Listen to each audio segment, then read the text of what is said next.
میرے اور آپ کے قائد ملت اسلامیہ حضرت مولانا فضل الرحمان صاحب کو کہ وہ تشریف لائیں اور علماء امت سے اپنے خیالات کا اظہار فرمائیں۔ حضرت مولانا فضل الرحمان صاحب۔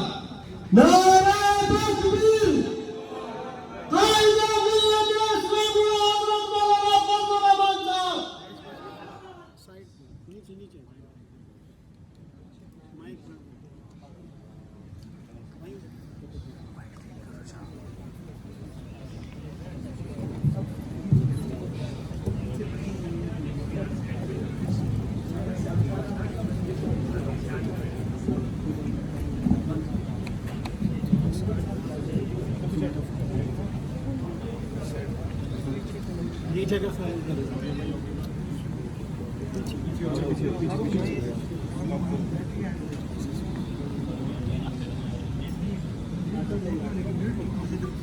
الحمد لله رب العالمين والصلاة والسلام على أشرف الأنبياء والمرسلين وعلى آله وصحبه الطيبين الطاهرين وعلى من تبعهم بإحسان إلى يوم الدين.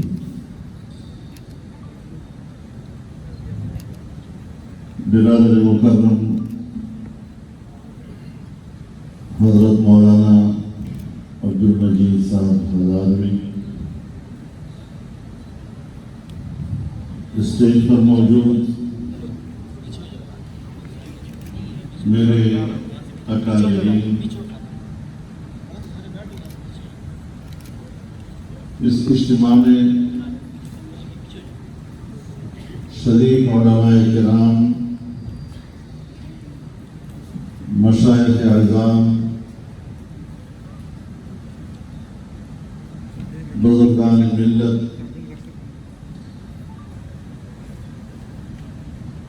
میرے بھائیوں اور دوستوں،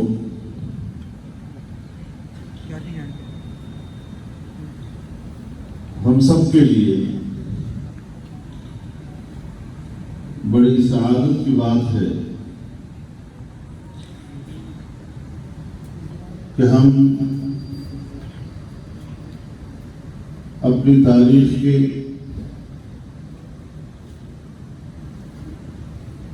ایک بڑی علمی شخصیت کو یاد کرنے کے لیے جمع ہیں۔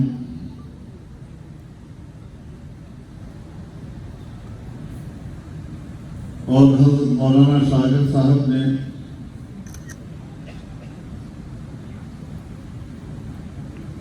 مولانا عبدالحکیم ہزاروی رحمہ اللہ کو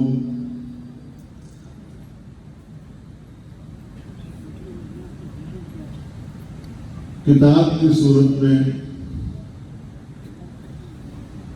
انہوں نے ان کی زندگی کا احاطہ کرتے ہوئے اس کو شائع کیا، اور یہ تقریب آج اسی کتاب کی رونمائی کی نسبت سے منعقد کی گئی ہے۔ میں حضرت مولانا کا شکر گزار ہوں کہ انہوں نے محنت کی اور اس طرح ہمارے اکابر کو آپ نے زندہ جاوید بنانے کی کوشش کی تاکہ آنے والی نسلیں اپنے اکابر کو پڑھ سکیں، ان کو سمجھ سکیں، ان کی زندگی کی نسب العین کو جان سکیں، اور پھر ان کے نقش قدم پر چلنے کا استعداد پیدا کر سکیں۔ میرے محترم دوستو،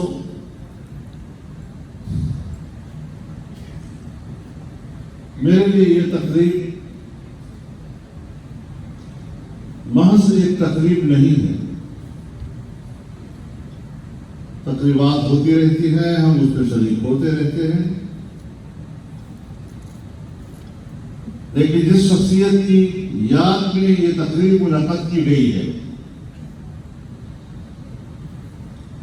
ان سے میرا ذاتی رشتہ ہے۔ غالباً ہم 5ویں جماعت میں تھے،